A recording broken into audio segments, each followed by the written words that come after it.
या ऑनलाईन क्लासमध्ये सर्व बी ए सेकंड इयरमधील फोर्थ सेमिस्टरमधील विद्यार्थ्यांचं या ठिकाणी स्वागत करतो. विद्यार्थी मित्र हो, आजच्या तासाला आपल्याला आपला जो 8वा पेपर आहे विकासाचे अर्थशास्त्र, या पेपरमधील शेवटचं 5वं प्रकरण आपल्याला या ठिकाणी पाहायचं आहे. हे प्रकरण आहे प्रदूषण आणि आर्थिक विकास, पोल्युशन अँड इकॉनॉमिक डेव्हलपमेंट. आपण पाहतो की प्रदूषणाचा आणि आर्थिक विकासाचा संबंध या ठिकाणी आपल्याला पाहायचा आहे. यापूर्वीच्या तासाला आपण पर्यावरणाचा आणि आर्थिक विकासाचा संबंध पाहिलेला आहे. आपण पाहितले की फूड सिक्युरिटी असेल, water security, sorry food resources असतील, वॉटर रिसोर्सेस असतील, आणि आपण त्यानंतर फॉरेस्ट रिसोर्सेस, आपण हे 3 नॅचरल रिसोर्सेस पाहिलेले आहेत की यांची टंचाई निर्माण झालेली आहे ती आपण पाहतो की, किंवा हे आपण पाहतो की आज मेन लँड रिसोर्सेस जो आहे तो आपला आज आपण पाहतो की जमिनीचा पोत खराब झालेला आहे, क्वालिटी गुणवत्ता घसरलेली आहे, किंवा शुद्ध पाणी लोकांना प्यायला भेटत नाही. त्याचबरोबर जंगलाचं प्रमाण कमी झालेलं आहे, जंगल ऱ्हास कमी झालेला आहे. आपण पाहतो जंगलाचा ऱ्हास मोठ्या प्रमाणात झालेला आहे. त्याचबरोबर पर्यावरणात असमतोल लोकांनी मोठ्या फार प्रमाणात हस्तक्षेप करून निर्माण केलेला आपल्याला दिसून येतो की लोकांनी आपल्या स्वार्थापोटी म्हणा किंवा अज्ञानापोटी म्हणा किंवा वाढत्या लोकसंख्येचा परिणाम म्हणा किंवा आर्थिक विकासासाठी किंवा औद्योगिक विकासासाठी किंवा तशा प्रकारचे बदल आपण पाहतो की मोठमोठ्या डॅममधूनही मोठमोठे जंगले पाण्याखाली गेल्यामुळे आपण पाहतो की जंगलांचा ऱ्हास झालेला आहे, किंवा जंगलांना लागणाऱ्या आगी म्हणा किंवा हवामानातील बदल म्हणा किंवा ते आपण पाहतो ग्लोबल वॉर्मिंग म्हणा, ह्या सगळ्या गोष्टींमुळे आपण पाहतो की पर्यावरणात मोठे बदल झालेले आहेत. आणि या बदलाचा आता परिणाम लोकांना आता त्याचे चटके बसायला लागलेले आहेत. जसं की आपण पाहतो की आता आजारांचं खूप प्रमाण वाढलेलं आहे, बरोबर आहे. जसं की हवेतील उष्णपणा आपण पाहतो की जसं की वर्षातले 12 महिने असतील तर 8 महिने जवळपास आपल्याला म्हणजे हवेत उष्णपणा जाणवायला लागला. पहिलं कसं होतं की आपण पाहतो की जेव्हा जंगलाचं प्रमाण भरपूर होतं आणि लोकसंख्या कमी होती तेव्हा आपण पाहतो की तिन्ही ऋतू या ठिकाणी अनुभवल्या जात होते. पावसाळ्यात पावसाळा व्हायचा, हिवाळ्यात हिवाळा व्हायचा आणि उन्हाळ्यात उन्हाळा. परंतु आपण आता पाहतो की पावसाळ्यात पावसाळा होईना, उन्हाळा व्हायला लागलेला आहे, हिवाळ्यात सुद्धा थंडी लागेना, आणि साधारणपणे 8 ते 10 महिने कंटिन्यू अशा प्रकारचं जास्तीचं टेम्परेचर असलेली स्थिती, हवामानातील बदल आज आपण अनुभवतो आहोत. आणि त्याचा परिणाम माणसाच्या आरोग्यावर म्हणा, सजीवसृष्टीवरच झालेला आहे. पूर्ण आपण आज पाहतो की पूर्ण सजीवसृष्टी ही पर्यावरणातील असमतोलामुळे आज धोक्यात आलेली आहे. आज आपण पाहतो की पाणी पिण्यापर्यंत लोकांना भटकंती करावी लागत आहे, की साधं म्हणजे जे पाणी मुबलक होतं आणि आपण त्याचा अतोनात वापर केला. जिथे 1 लिटर पाणी लागतं तिथं आपण 10 लिटर पाण्याचा वापर केला. म्हणजे वेस्टेज खूप केलं. नैसर्गिक साधन संपत्तीचा अपव्यय मोठ्या फार प्रमाणात केला. मग ते अज्ञानातून असेल, भांडवलाच्या कमतरतेतून असेल किंवा मुबलकपणाच्या उपलब्धतेतून असेल. तर पहिली एक म्हण होती पहा, की पैसा काय गंगेची वाळू आहे का, रेती आहे का? परंतु आता गंगेची रेतीसुद्धा लोकांना भेटेना, पैसा भेटायला पण रेती भेटेना. तर अशी अवस्था नॅचरल रिसोर्सेसची ही अवस्था झालेली आहे. तर ही अवस्था का झालेली, की माणसाने आपल्या अमर्याद गरजा आणि त्या पूर्ण करण्यासाठी जी मर्यादित साधने होती त्याचा अपव्यय मोठ्या फार प्रमाणात केला, किंवा त्याचा काटकसरीने वापर न केल्यामुळे पर्यावरणामध्ये असमतोल निर्माण झाला. आणि आज आपण पाहतो की पर्यावरणामधील असमतोलामुळे मानवांना अनेक प्रकारच्या समस्या भेडसावत आहेत आणि त्यांच्या आर्थिक विकासामध्ये, देशाच्या आर्थिक विकासामध्ये अडथळे निर्माण होते. जसे की आपण पाहतो की आता ही महामारी जी आली कोरोनाची, आपण पाहतो की पर्यावरणातील असमतोलामुळेच ही महामारी येत असते. आपण पाहतो की त्याचबरोबर पर्यावरणातील असमतोलामुळे आपण पाहतो की आज आपण पाहतो की हवामान खूप बदललेलं आहे. पडला तर पाऊस खूपच पडतो, नाही तर काहीच पडत नाही. आणि आपण पाहतो की किडीचं प्रमाण खूप वाढलेलं आहे. हवेमध्ये किड्यांचं प्रमाण वाढलेलं आहे. हवेमध्ये धुळीचं प्रमाण वाढलेलं आहे. हवेमध्ये धुक्यांचं प्रमाण वाढलेलं आहे. आणि त्यामुळे श्वास घ्यायला आज आपण पाहतो की माणसाचा जीव गुदमरत आहे. आणि कोरोनाने आपल्याला ऑक्सिजन किती महत्त्वाचा आहे हे लक्षात आणून दिलेलं आहे, की निसर्ग आपल्याला एवढा मोठा ऑक्सिजन मोफत देतो आणि त्याची किंमत, त्याचे उपकार आपण पर्यावरण संतुलन ठेवून ठेवायला पाहिजे, परंतु त्याची किंमत आता कळाली लोकांना. तर आता आपण पाहतो की शुद्ध पर्यावरण माणसाच्या आरोग्याला किंवा विकासाला पूरक असतं किंवा त्यावरच विकास, त्यावरच लोकांची कार्यक्षमता अवलंबून असते. नाहीतर पर्यावरणच चांगलं नसेल तर लोकांची कार्यक्षमता चांगली राहणार नाही. आज आपण पाहतो की पर्यावरणात असमतोल मोठ्या प्रमाणात निर्माण झाल्यामुळे किंवा हवेत प्रदूषण असल्यामुळे आपण पाहतो की खूप लोकांना आजार आज मोठ्या प्रमाणात वाढलेले आहेत. पूर्वी पाहतो की एक 20 वर्षापूर्वीचा कालखंड भारतातला आपण पाहितला तर BP, डायबिटीज किंवा इतर कॅन्सरचे पेशंट खूप कमी होते. मराठवाड्यात किंवा महाराष्ट्रात कुठंतरी 5-10 कुठंतरी दुर्मिळ एखादी घटना कॅन्सरची घडायची की एक्स व्यक्तीला कॅन्सर झाला आहे. आज आपण पाहतो की गावगाव याचे पेशंट झालेले आहेत. कॅन्सरचे असतील, BPचे असतील, शुगरचे असतील किंवा आणखी इतर प्रकारचे पेशंट म्हणा की आजारांचं प्रमाण खूप वाढलेलं आहे. आणि त्यामुळे आज आपण पाहतो की लोक जे कष्ट करून पैसा कमवतात ते सगळं ह्या आजाराच्या दुरुस्तीमध्ये सगळी कमाई जात आहे किंवा कमी पडत आहे किंवा पैशामुळे लोकांना विलाज भेटत नाही आणि त्यामुळे मृत्यूची संख्या, मृत्यूदर ची संख्या वाढलेली आहे. आणि त्यामुळे आपण पाहतो की सरकारच्या सार्वजनिक व्यवस्थेवर लोड आलेला आहे किंवा एक जे श्रम चांगलं गुणवत्तायुक्त श्रम उपलब्ध व्हायला पाहिजे ते आता आपण पाहतो की उपलब्ध होत नाही. जसं की आपण पाहतो की आज आपण पाहतो की खेळायला मैदाने राहिलेली नाहीत, त्यामुळे मुलांमधील शारीरिक वाढ पूर्ण होत नाही आणि त्यामुळे कमकुवत शरीरातून एक चांगले श्रम किंवा चांगल्या कल्पना पुढे येत नाहीत आणि त्यामुळे देशाचं खूप नुकसान होत आहे. आणि म्हणून जे आजार आपण पाहत होतो की 60च्या नंतर व्हायचे ते आता आपण पाहतो 10-15 वर्षानंतर 10व्या वर्षाच्या मुलाला आता अटॅक येत आहे. तर हे अशा प्रकारचे नवीन नवीन अशा प्रकारचे प्रकार आपल्या कानावर येत आहेत, वाचनात येत आहेत.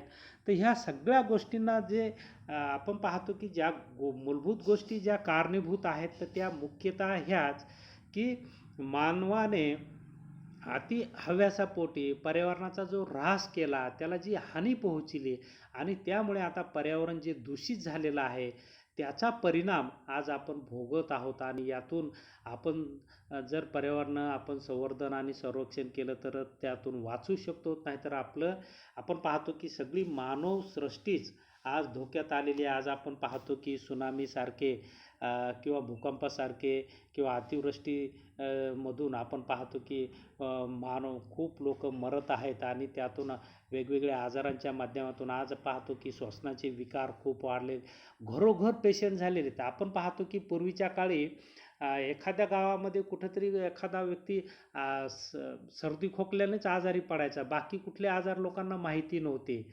तर आज आपण पाहतो की घराघरात पेशंट झालेले आहेत. याचं मुख्य कारण हे की प्रदूषणाचं प्रमाण वाढलेलं आहे.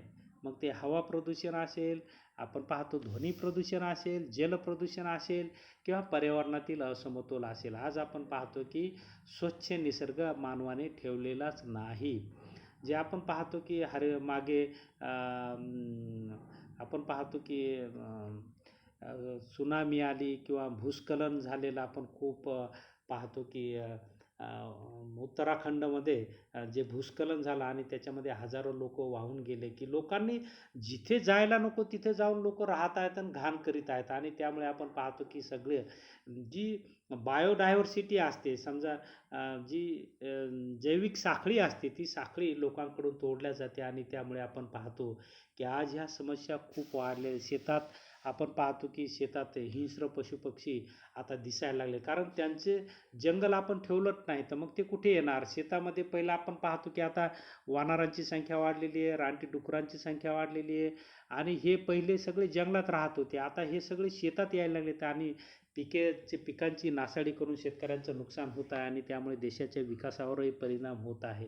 तर अशा प्रकारचं आपण पाहतो की पर्यावरणाच्या हानीमुळे मानवासमोर या ठिकाणी अनेक समस्या उभ्या राहिलेल्या आहेत आणि त्यामुळे माणसाच्या विकासामध्ये किंवा राष्ट्राच्या विकासामध्ये अनेक अडथळे निर्माण झालेले आहेत.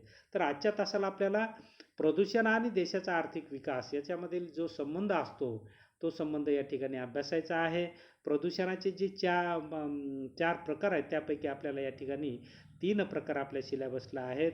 हवा प्रदूषण, जल प्रदूषण आणि ध्वनी प्रदूषण या तिन्ही प्रदूषणाच्या प्रकाराचे आपल्याला कारणे, परिणाम आणि उपाय एवढा भाग यामध्ये आपल्याला पाहायचा आहे. यामध्ये मानवी हस्तक्षेपामुळे पर्यावरणात होणाऱ्या अपायकारक बदलांना प्रदूषण असं म्हटलेलं आहे. तर ही प्रदूषणाची व्याख्या आपल्याला या ठिकाणी म्हणता येईल. किंवा प्रदूषण म्हणजे पर्यावरणात बदल. काय पर्यावरणात बदल होतो? आपण पाहतो की प्रदूषणामुळे आपण पाहतो पर्यावरणामध्ये विषारी रासायनिक घटक मोठ्या फार प्रमाणात असतात. त्याचबरोबर हवेमध्ये धूळ असते. त्याचबरोबर हवेमध्ये आपण पाहतो की धुकं असतं आणि त्यामुळे त्याचे परिणाम मानवी आरोग्यावर, सजीवांच्या आरोग्यावर मोठ्या फार प्रमाणात होतात आणि हा जो बदल होतो त्या बदलालाच प्रदूषण असं म्हटलेलं आहे.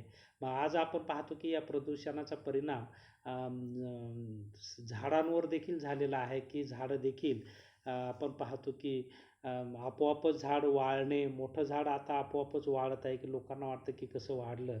हे प्रदूषणाचे परिणाम आहे किंवा त्याचा कलर बदलत आहे किंवा वाढ खुंटत आहे किंवा आज आपण पाहतो की ह्या प्रदूषणामुळे शेतीच्या उत्पादन आणि उत्पादकतेवर देखील परिणाम झालेला आहे.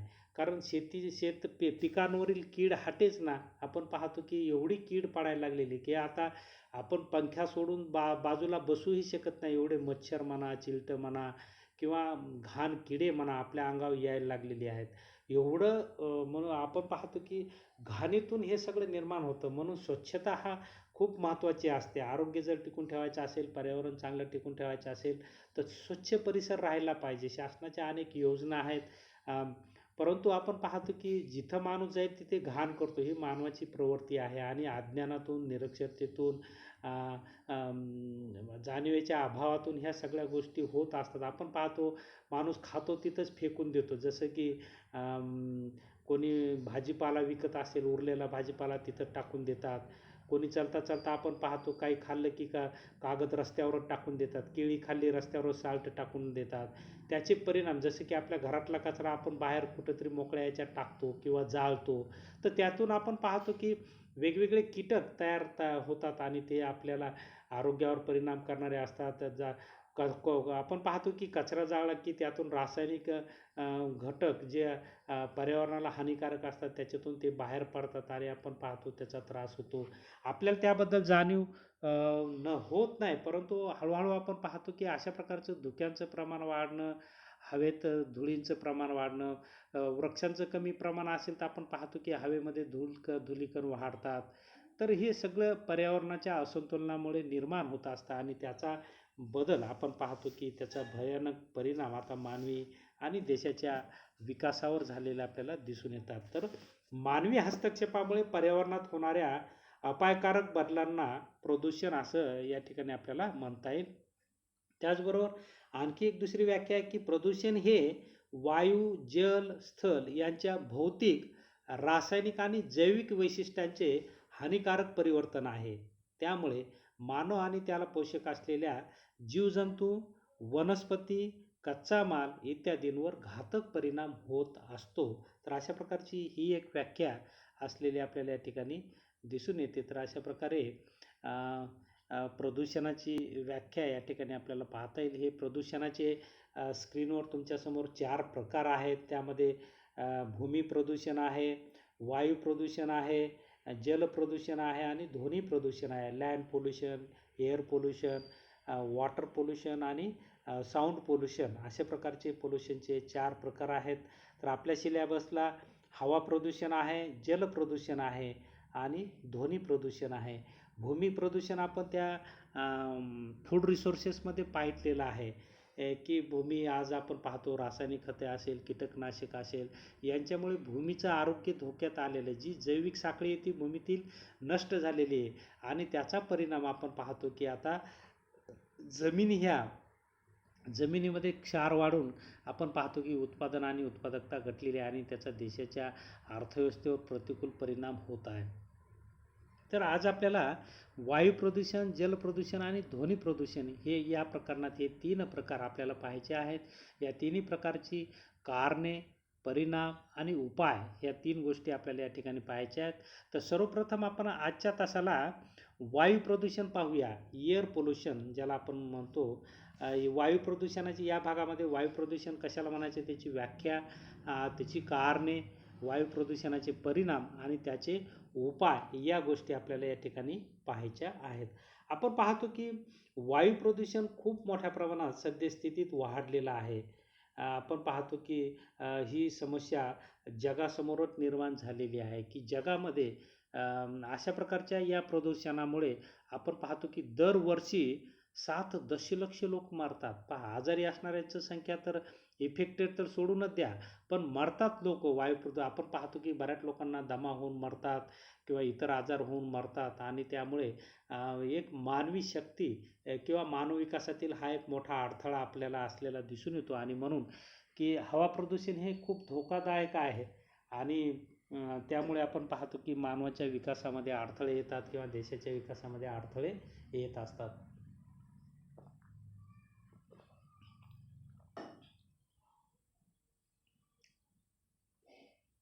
संपूर्ण जगासमोरील अत्यंत महत्त्वाची समस्या हवा प्रदूषणाची झालेली आहे.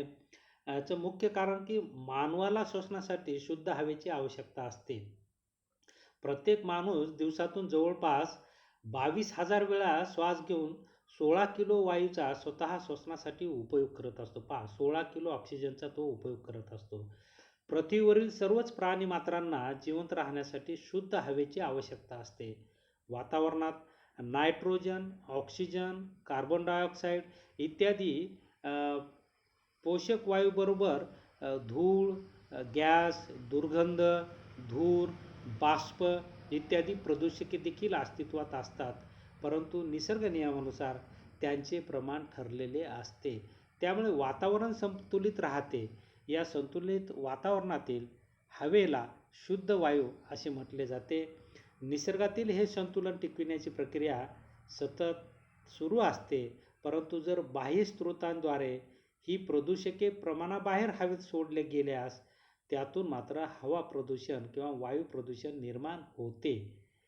श्री एच पार्किन्सच्या मते त्यांनी वायू प्रदूषणाची या ठिकाणी व्याख्या केलेली आहे की बाह्य वातावरणात धूळ, वायू, दव, दुर्गंध, धूर, वाफ यासारख्या एकापेक्षा जास्त प्रदूषकांचे मानवी, वनस्पती, प्राणीजीवन आणि संपत्तीला अपायकारक अशा परिणामात किंवा कालावधीत अस्तित्वात असण्यामुळे मानवाच्या सुरळीत जगण्यात आणि संपत्तीच्या उपभोगात बाधा निर्माण होत असेल तर त्याला त्यांनी वायू प्रदूषण असं म्हटलेलं आहे. थोडक्यात वायू प्रदूषण म्हणजे हवेमध्ये धूळ, वायू, दव, दुर्गंध, धूर आणि वाफ यासारख्या गोष्टींमुळे आपण पाहतो की मानवाच्या किंवा सजीवांच्या आरोग्यावर परिणाम होतात, प्रतिकूल परिणाम होतात आणि यालाच त्याचं प्रमाण मर्यादेपेक्षा जर जास्त वाढलं तर त्याला वायू प्रदूषण असं आपण म्हणतो.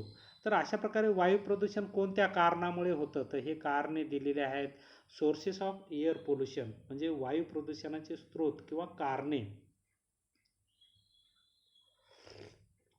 त्यामध्ये पहिलं कारण दिलेलं की औद्योगिकरण. आपण पाहतो की 18व्या शतकामध्ये नवीन शोध लागून औद्योगिक क्रांतीचा उगम इंग्लंडमध्ये झाला, परंतु हळूहळू हिचा प्रचार आणि प्रसार संपूर्ण जगामध्ये झालेला आहे. आज आपण पाहतो की संपूर्ण जगामध्ये ही औद्योगिक क्रांती घडून आलेली आहे.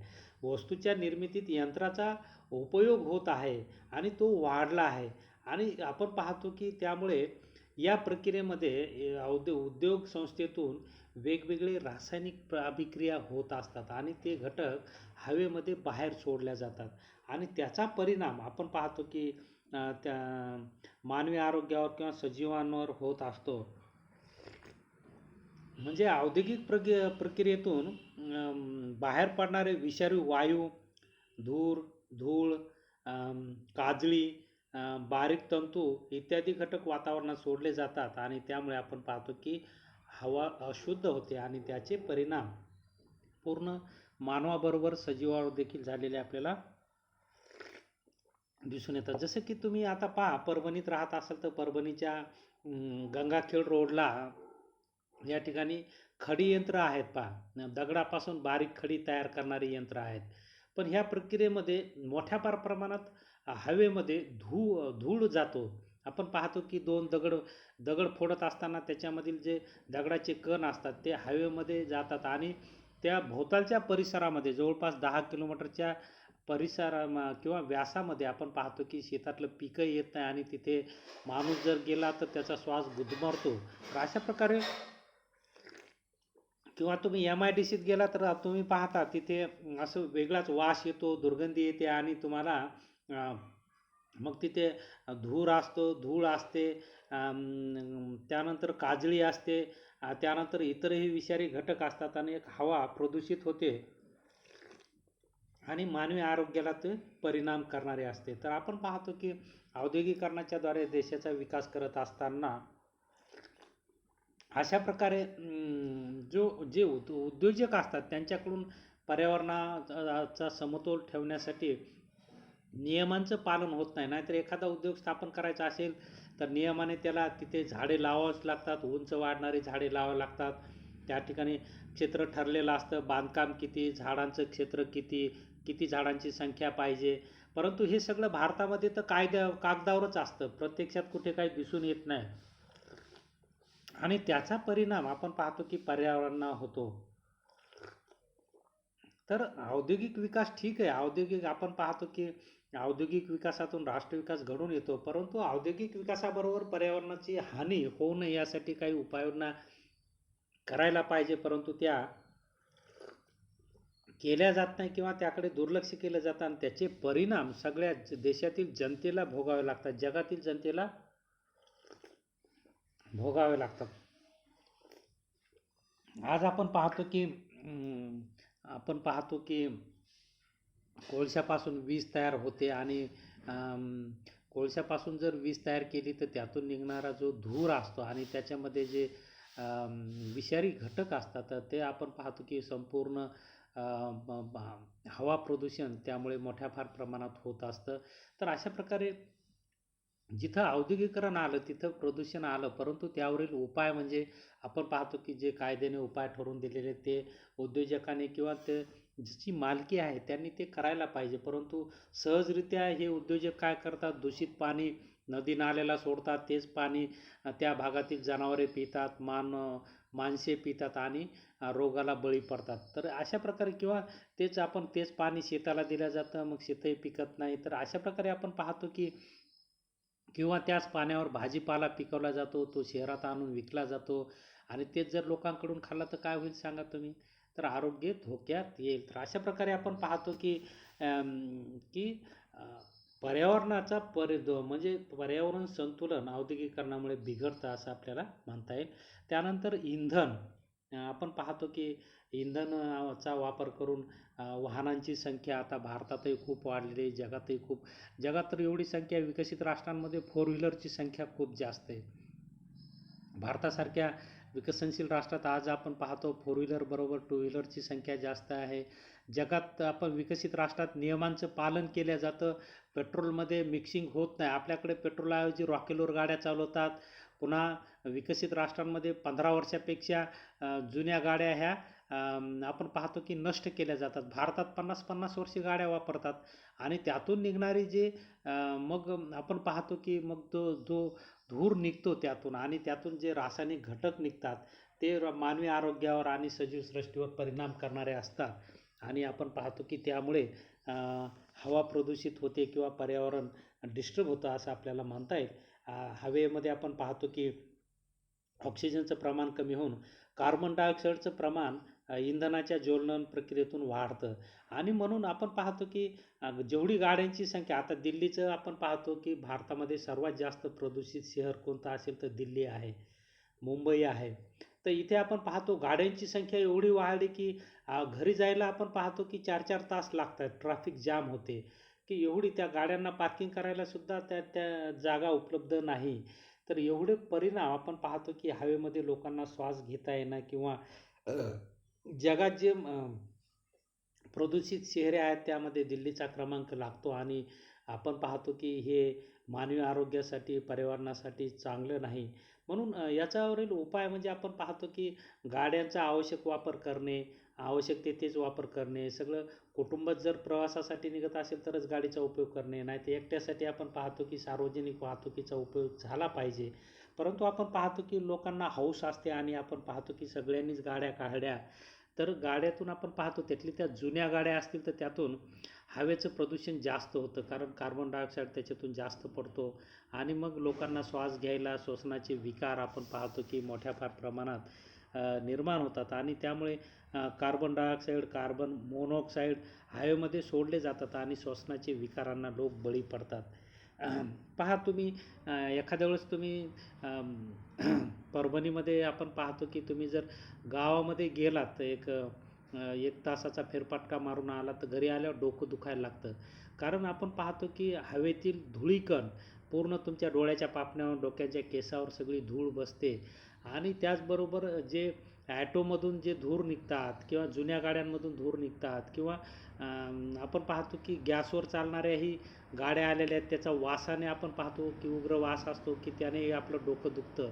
घरी आल्या असं वाटतं की खूप आपण आजारी पडलोत की काय, अशा प्रकारची स्थिती निर्माण होते. तर ही स्थिती आपण पाहतो की ह्या इंधनामुळे जे त्याच्यामधून त्याच्या चुकीच्या वापरामुळे म्हणा की त्याच्यामधून जे विषारी घटक कार्बन डायऑक्साईड, कार्बन मोनॉक्साईड हे जे हवेमध्ये सोडले जातात आणि त्याचा परिणाम म्हणून आपलं डोकं दुखतं किंवा आपल्या आरोग्यावर झालेला आपल्याला दिसून येतो.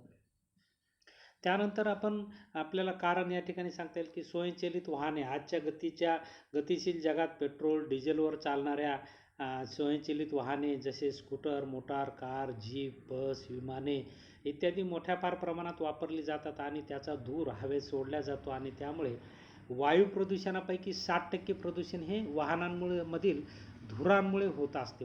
60% प्रदूषण हे वाहनांच्या धुरांमुळे होत असते असं आपल्याला या ठिकाणी म्हणता येईल.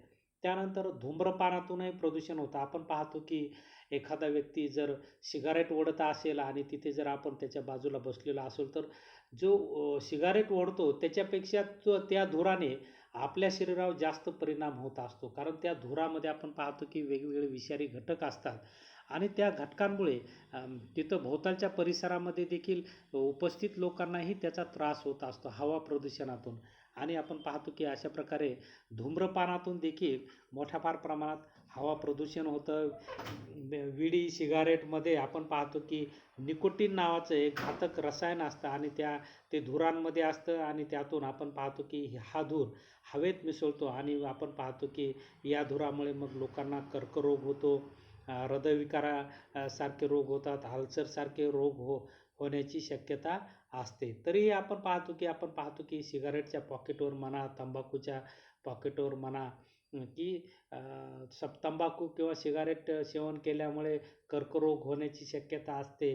असं लिहूनही लोक त्याचा वापर करतात, सार्वजनिक ठिकाणी वापर करतात. लोकांना त्याचा त्रास होतो तरी त्यांना त्याचं भान नसतं आणि त्यामुळे हवा प्रदूषण होते असं आपल्याला म्हणता येईल. त्यानंतर हवा प्रदूषण करणारं पुढचं एक कारण आपल्याला सांगता येईल गटारे किंवा कचरा. आपण पाहतो की वाढत्या लोकसंख्येतून कचऱ्याची समस्या भारतासारख्या विकसनशील राष्ट्रात मोठ्या फार प्रमाणात आहे. आपण पाहतो की आपल्याकडे भांडवलाचा अभाव आहे, तंत्रज्ञानाचा अभाव आहे. त्यामुळे कचऱ्यावर प्रक्रिया आपल्याकडे फारशी होत नाही. विकसित राष्ट्रात कचऱ्यावर प्रक्रिया होते आणि त्यातून मग आपण पाहतो की विकसित राष्ट्रात कचऱ्यापासून वीज निर्माण करतात, कंपोस्ट खते तयार करतात किंवा इतर उपयोगी वस्तू देखील तयार त्यामधून होत असतात. परंतु तिथे तंत्रज्ञान आहे, भांडवल आहे, तसं कौशल्य आहे की आपल्याकडे ह्याचा अभाव असल्यामुळे आपण पाहतो की एखादं शहर आपण पाहतो की तिथे नाल्याची व्यवस्था व्यवस्थित नसते, नाल्या नसतात. मग नाल्याचं आपण पाहतो घरातलं पाणी घरासमोरच थांबतं. मग त्याच्यात मच्छर होतात आणि त्यातून दुर्गंधी येते. तेच मच्छर आपण पाहतो की लोकांना चावले तर मग त्याच्यापासून डेंग्यू आपण पाहतो, मलेरिया, वेगवेगळे आजार होतात आणि सातत्याने माणसं त्यामुळे आजारी पडतात. त्याचबरोबर घरातला कचरा आपण पाहतो की बाजूला जाळला जातो किंवा टाकला जातो. त्याच्यातून तो सडतो. आपण पाहतो की दुर्गंधी येते आणि त्यातून अनेक आपण पाहतो की उपद्रवी कीटक तयार होतात आणि ते माणसाच्या आरोग्यावर परिणाम करतात किंवा कचरा जर जाळला तर आपण पाहतो त्या धुरातून कार्बन डायऑक्साईड मोठ्या प्रमाणात हवेमध्ये मिसळला जातो आणि त्याचा परिणाम आपण पाहतो की मानवी आरोग्यावर होतो. त्याचबरोबर प्लास्टिक पिशव्या आपण पाहतो की सहज आपण भाजीला गेलं तर आपण पन्नीमध्ये भाजी घेतो, परंतु तीच पन्नी आपण पाहतो की ती ती जर जाळली तर माणसाला त्याच्यापासून अनेक आजार होतात. याचं आपल्याला ज्ञान नसतं किंवा आपण अज्ञानी असतो आणि त्याचा परिणाम आपण पाहतो की हवेमध्ये carbon dioxide, hydrogen sulphide, ammonia यासारखे वायू हवेत सोडले जातात आणि त्यातून हवा प्रदूषण होतं. असे सूक्ष्म कण हवेद्वारे आपल्या नाकातोंडात जातात आणि आपण आजारी पडतो किंवा मग त्याचे इतर परिणाम सर्व सजीवांवर झालेले आपल्याला दिसून येतात. आपण पाहतो की सांडपाण्याची विल्हेवाट झाली पाहिजे, त्याच्यावर प्रक्रिया झाली पाहिजे. विकसित राष्ट्रांमध्ये सांडपाण्यावर प्रक्रिया होऊन आपण पाहतो की वृक्षारोपण केलं जातं, सार्वजनिक गार्डनला त्याचा उपयोग केला जातो. परंतु भारतासारख्या विकसनशील राष्ट्रांमध्ये अशा प्रकारची जाणीव आणि जागृती आणखी कमी आहे. सांडपाण्याचा उपयोग त्याचं आपण पाहतो की पर्यायीकरण झालं पाहिजे, तरच आपण पाहतो की पर्यावरण संतुलन राहील. नाहीतर आपण पाहतो की गटारं कुठेतरी साठतात हे आणि त्यामध्ये मग डुकरं येऊन बसतात, घाण होते, जीवजंतू त्यामध्ये मानवी आरोग्याला परिणाम करणारे जीवजंतू वाढतात आणि ते हवेत मिसळून आपण पाहतो की आरोग्यावर परिणाम झालेला आपल्याला दिसून येतो. की गटारांच्या भोवती आपण पाहतो मोठी वस्ती असते आणि त्यामध्ये मग वेगवेगळ्या साथी येतात. मग डेंग्यूची साथ असेल, मलेरियाची साथ असेल की आणखी आरोग्यावर परिणाम करणारे अनेक आजार त्यापासून होत असतात आणि आपण पाहतो की हे हे एक मुख्य कारण हवा प्रदूषणाचं असलेलं आपल्याला दिसून येतं. त्यानंतर प्राकृतिक कारणे हे एक कारण आपल्याला सांगता येईल की ज्वालामुखीतून निघणारे विषारी वायू, जसं की आपण पाहतो भूकंपामुळे निर्माण होणारी प्रचंड धूळ, उल्कापात असेल, जंगलात लागणाऱ्या आगी असतील.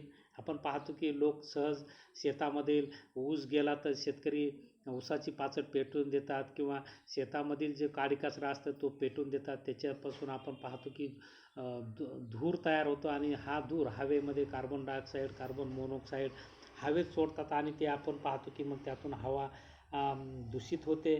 त्याचबरोबर चक्रीवादळे असतील, आपण पाहतो की राजस्थानमध्ये असं चक्रीवादळ येऊन आपण पाहतो हवेमध्ये वाळूचे बारीक कण असतात आणि त्यातून आपण पाहतो की अनेक असं हवा जर सुटली तर आता तुम्ही पहा, हवा जर सुटली, घराचं दार जर उघडं असेल तर घरात सगळी धूळ येते आणि मग त्याच हवेच्या संपर्कात आपण आलो तर धुळीतून आपल्या नाकात तोंडातून डोळ्यामध्ये हवा जाऊन आपण पाहतो की मग त्याच्यावर परिणाम होतो आणि आपण पाहतो की मानवाचं शरीर ह्या प्रदूषणामुळे वीक बनलेलं आहे किंवा कमजोर बनलेलं आहे किंवा अनेक आजारांना बळी पडलेला आहे. त्यामुळे आज आपण पाहतो की बऱ्याच लोकांना चष्मे लागत आहेत, श्वसनाचे विकार होत आहेत. आपल्याला वाटतं आपण तर काही केलंच नाही, परंतु ह्या हवेच्या प्रदूषणामुळे कधी आपल्या शरीरात असे विषारी घटक जातात पत्ताही लागत नाही आणि त्यामुळे आपण पाहतो की हवा प्रदूषण हे मानवाच्या विकासासमोरील एक फार मोठं आव्हान आहे. तर अशा प्रकारची अनेक कारणे ज्यामध्ये आपण पाहतो की इंधन असेल, औद्योगिकरण असेल, त्याचबरोबर कचरा असेल किंवा सांडपाण्याची व्यवस्था व्यवस्थित करा, गटारांचं प्रमाण जास्त असेल, जंगलाला लागणाऱ्या आगी असतील, त्याचबरोबर रासायनिक उद्योग असतील. हे रासायनिक उद्योगापासूनही मोठ्या प्रमाणात प्रदूषण निर्माण होत असतं. आपण पाहतो की नैसर्गिक साधनांवर प्रक्रिया करणं हे मानवासाठी चांगलं आहे, परंतु ही प्रक्रिया करत असताना नियमांचं पालन करून जर नाही केली तर आपण पाहतो की ती मानवाला अपायकारकच असतं. त्यातून आपण पाहतो की जल प्रदूषण होतं, वायू प्रदूषण होतं, हवा प्रदूषण होतं, ध्वनी प्रदूषण होतं, उद्योगातील आवाज असेल. आपण पाहतो की रासायनिक उद्योगातून वेगवेगळे जे टाकाऊ पाणी वेस्टेज असतं ते नद्यांमध्ये सोडलं जातं, तलावात सोडलं जातं. ते पाणी आपण पाहतो तलावातलं पाणी दूषित होतं, तेच माणसं जनावरं पितात. तेच पाणी जमिनीत मुरलं तर भूगर्भातील पाणीही दूषित होतं आणि आज आपण पाहतो की शुद्ध पाण्याचं शॉर्टेज लोकांसमोर मोठं आव्हान आहे. आज आपण पाहतो शुद्ध पाणी लोकांना भेटत नाही. पाण्यामधील क्षाराचं प्रमाण हे त्यामुळेच वाढलेलं आहे. तर ही आपण पाहतो की अशी अनेक कारणे वाहतुकीतून मोठ्या प्रमाणात जवळपास 60% आपण पाहिलं की वाहतुकीतून अशा प्रकारे रसायनाच्या उद्योगातून तुम्हाला सांगतो कार्बन मोनॉक्साईड, कार्बन हायड्रोकार्बन रसायने सेंद्रिय संयुगे हवेत सोडली जातात. त्याचबरोबर हवेमध्ये मिथेन नावाचा वायू सोडला जातो रसायन उद्योगांमधून आणि त्यामुळे आपण पाहतो की हा मिथेन सर्वात जास्त मानवी आरोग्यावर परिणाम करणारा घटक आहे. त्याचबरोबर वाहतुकीतून आपण पाहिलेलं आहे की नायट्रोजन ऑक्साईड, पार्टिक्युलेट्स हा पदार्थ उत्सर्जित होत असतो आणि त्यामुळे आपण पाहतो की डायरेक्ट या पदार्थामुळे रासायनिक घटकांमुळे ओझोन वायू देखील त्याला हानी होते आणि आज आपण पाहतो की ओझोन वायूचा थर हा कमी होत आहे, त्याला छिद्र पडण्याची शक्यता आहे आणि त्याला जर छिद्र पडलं तर आपण पाहतो की जे सूर्यकण आहेत, सूर्यकिरणं जी पृथ्वीवर डायरेक्ट येत नाहीत ओझोन वायूमुळे, ते जर त्याला छिद्र पडून जर डायरेक्ट आली तर पुन्हा आणखी सजीवसृष्टी धोक्यात येऊ शकते. तर अशा प्रकारचं एक मोठं आव्हान या कारणातून हवा प्रदूषणचं असलेलं आपल्याला दिसून येतं. तर त्याचबरोबर आपण पाहतो बांधकाम होत असताना बांधकामात ते धूळ खूप मोठ्या प्रमाणात परिसरात होत असते. त्याचबरोबर कृषी क्षेत्रामधूनही मोठ्या प्रमाणात प्रदूषण होतं. आपण पाहतो की कृषी क्षेत्रामध्ये रासायनिक खतांचा, कीटकनाशकांचा वापर होतो किंवा काडी कचरा पेटून दिला जातो, त्यातून धूळ मोठ्या प्रमाणात धूर बाहेर पडतो आणि त्यातूनही प्रदूषण होतं.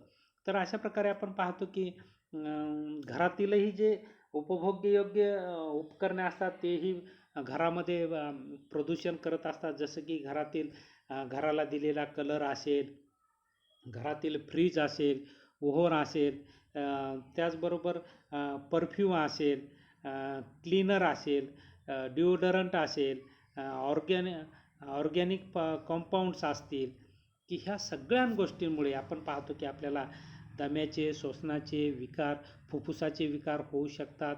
अशा प्रकारे अनेक विकार माणसाला होऊ शकतात की मानवाने अनंत गरजा हवेच्या आपण पाहतो की विकासापुढे आपण पाहतो की अमर्याद गरजा पूर्ण करण्यासाठी मानव जी धडपड करत आहे, ही धडपड पर्यावरणाची हानी करून करत आहे आणि तीच पर्यावरणाची हानी झाली तर ही धडपड मानवाला चांगले ठरण्याऐवजी ती अपायकारक ठरत आहे. आणि म्हणून आपण पाहतो की अशा प्रकारे हवेतील किंवा वातावरणातील हवेतील भौतिक, जैविक किंवा रासायनिक बदलालाच आपण या ठिकाणी प्रदूषण असं म्हणतो की ज्यामध्ये पर्यावरणात वायूचं रासायनिक वायू असतात, धूळ असते, धूर असतो, धुके, त्यामुळे हवा अशुद्ध होते आणि हवेचं प्रदूषण होतं. तर असे विविध कारणे याला कारणीभूत असलेले आपल्याला दिसून येतात. त्याचे आपण पाहिलेले परिणाम देखील आपण हे कारणे पाहत असताना आपण त्याचा उल्लेख केलेला आहे. त्यामुळे जीवसृष्टीवर परिणाम होतो. आपण पाहतो की वेगवेगळे ओझोन वायू जर आपण पाहतो ओझोन वायूला धोका निर्माण झालेला आहे. हवेतील उष्णता आपण पाहतो अनेक आजारांना किंवा शेती उत्पादनावर त्याचा उत्पादन घटण्यावर परिणाम झालेला आहे. त्यानंतर आम्लयुक्त पाऊस पडत आहे. आपण पाहतो की सध्या आम्लयुक्त पाऊस हा खूप मोठी समस्या ठरत आहे. त्याचबरोबर विषारी वायूंची गळती आपण पाहतो वेगवेगळ्या रासायनिक उद्योगांमधून विषारी वायूची गळती होते किंवा त्यांना आग लागली तर हवेत सगळं प्रदूषण होतं आणि आपण पाहतो की अशा प्रकारच्या घटना भारतात घडलेल्या आहेत. आपण पाहतो की उद्योगाला आग लागून हे विषारी वायू हवेत पसरतात आणि त्यातून लोकांमध्ये आपण पाहतो की अपंगत्व येतं, कोणाचे डोळे जातात तर कोणाचे शरीर पूर्ण आपण पाहतो की शक्तिहीन होतं. तर अशा प्रकारे सजीव सृष्टीवरच पूर्ण पर्यावरणाचा वाईट परिणाम होत असतो. अनेक श्वसनाचे विकार असतील. आज आपण पाहतो की लोकांमधील कॅन्सरचं प्रमाण वाढलेलं आहे, दम्यांचं प्रमाण वाढलेलं आहे, त्याचबरोबर ॲलर्जीचं प्रमाण वाढलेलं आहे, त्याचबरोबर डायबिटीजचे पेशंट वाढलेले आहेत, बीपीचे पेशंट वाढलेले आहेत. हे सगळं आपण पाहतो की हवेच्या प्रदूषणामुळेच हे जास्तीत जास्त हे मुख्य कारणामुळेच मानवी आरोग्यावर त्याचे भयानक परिणाम झालेले आहेत. आणि यातून जर मानवाला बाहेर पडायचं असेल तर यावर उपाययोजना केल्या पाहिजे. उपाययोजनेमध्ये आपल्याला यामध्ये सांगता येईल की ही जी कारणं आहेत त्याचा आपण बंदोबस्त केला पाहिजे. वाहन मर्यादित वापरलं पाहिजे, नियमांचं पालन झालं पाहिजे, औद्योगिकरणामध्ये कायद्यानुसार वृक्षारोपण देखील केलं पाहिजे, हवेत धूर कमी सोडता येईल यासाठी आधुनिक तंत्रज्ञानाचा वापर केला पाहिजे, जुनं तंत्र या ठिकाणी थांबवलं पाहिजे. त्याचबरोबर हवेमधील दूषित पाणीचं आपण पाहतो की दूषित पाणी असेल, रासायनिक घटक असतील तर याचं बंदोबस्त करणे. तर हे जर सगळं केलं, उपाय जर केले आपण, जंगल संरक्षण जर केलं, वृक्षारोपण जर केलं, वृक्ष लागवड करा, लोकसंख्येवर नियंत्रण ठेवलं, वाढत्या लोकसंख्येतूनच हे सगळं होतं, तर लोकसंख्या नियंत्रण पाहिजे. त्याचबरोबर वन्य प्राण्यांचं संरक्षण देखील करणं गरजेचं आहे.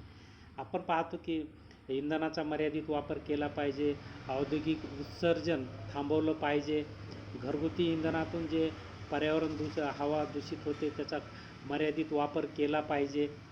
जंगलातील आगी ह्या रोखल्या पाहिजे, त्याच्यामध्ये लोकांनीही गव्हर्नमेंटला सहकार्य केलं पाहिजे. त्याचबरोबर रासायनिक उद्योगांमधून जे हवा प्रदूषण होते ते थांबवलं पाहिजे. त्याचबरोबर कचऱ्याची विल्हेवाट व्यवस्थित लावायला पाहिजे. आपण पाहतो की अंडरग्राऊंड नाल्या आपण पाहतो की वेस्टेज वॉटर ते गेलं पाहिजे, त्याच्यावर प्रक्रिया झाली पाहिजे. त्याचबरोबर बांधकाम करत असताना काळजी घेतली पाहिजे. कृषी क्षेत्रातील जे वेस्टेज असतं, पालापाचोळा, त्याचा कंपोस्ट खत तयार केला पाहिजे, ते पेटून न देता त्याचा कंपोस्ट खत केला पाहिजे. कृषी क्षेत्रामध्ये रासायनिक खताचा, कीटकनाशकांचा, जे काय आधुनिक स्प्रे पंप येत आहेत, ध्वनी प्रदूषण त्यामुळे होत आहे, त्याचाही मर्यादित वापर केला तर आपण पाहतो की हवेतील प्रदूषण कमी होण्याची शक्यता त्या ठिकाणी असते. आणि अशा प्रकारचा प्रयत्न सर्वच लोकांनी, मग त्यामध्ये शासन आलं, जनता आली, उद्योजक आले आणि प्रशासकीय वर्ग, सर्वच घटकांनी जर यामध्ये जाणीव जागृती ठेवून अशा प्रकारचा सहभाग जर नोंदवला तर निश्चितच हवेतील प्रदूषण आपण थांबवू शकतो. आपण पाहतो की विजेचा वापर देखील आपण मर्यादित केला पाहिजे, कारण वीज निर्मिती करत असताना आपण पाहतो की 65% वीज ही कोळशावर तयार होते. मग अशा प्रकारे कोळशातून जी वीज तयार होते त्यातून असंख्य रासायनिक घटक हवेमध्ये सोडल्या जातात. आणि आज आपण पाहतो की तुम्ही जर परळीला गेलात तर तुम्हाला त्या तिथे वीज तयार करणारं उद्योग आहे आणि त्याच्या भोवताल तुम्ही पाहताल की सगळं हवा प्रदूषण असतं. किंवा तुम्ही जर चंद्रपूरला गेलात विदर्भामध्ये, तिथं कोळशाच्या खाणी आहेत आणि तिथं तुम्ही पहा, खेड्यामध्ये प्रत्येक घरी स्वयंपाक हा कोळशाच्या शेगडीवर केला जातो आणि त्यामुळे आपण पाहतो की सगळं गाव त्या धुराने वेढलं जातं, गावच दिसत नाही. मी जेव्हा चंद्रपूरला शिकायला होतो तेव्हा संध्याकाळी पूर्ण चंद्रपूर धुरामध्ये, कोळशाच्या धुरामध्ये झाकून जायचं आणि श्वास घ्यायला अगदी खूप त्रास होत होता. तर हे कशामुळे होतं, तर ते दगडी कोळशाचा वापर घरगुती स्वयंपाकासाठी होतो. तर आपण पाहतो की स्वयंपाकासाठी लाकडाचा उपयोग केला न पाहिजे, गॅसचा उपयोग केला पाहिजे, कोळशाचा उपयोग घरगुती वापरासाठी थांबवला पाहिजे, विजेचा मर्यादित वापर केला पाहिजे, वाहनाचा मर्यादित वापर केला पाहिजे. प्रत्येकाने आपल्या जेवढं जिथे शक्य आहे तिथं वृक्षारोपण केलं पाहिजे. पर्यावरणाची हानी टाळली पाहिजे. नैसर्गिक साधनांचं संवर्धन आणि जतन केलं पाहिजे. तर ह्या सगळ्या गोष्टी केल्या तर निश्चितच पर्यावरणामध्ये आपण पाहतो की शुद्धता येऊ शकते आणि ते पर्यावरण मानवी विकासाला एक पूरक असेल. अशा प्रकारचं निसर्ग सांभाळून नैसर्गिक जीवन जर आपण जगलो तर निश्चितच हा निसर्ग मानवासाठीच आहे आणि त्यातून मानव विकास आणि राष्ट्र विकास घडू शकतो असं आपल्याला म्हणता येईल. तर या तासाला आपण उपलब्ध झाला, शांतपणे ऐकून घेतलं त्याबद्दल आपले आभार व्यक्त करतो आणि या ठिकाणी थांबतो. धन्यवाद.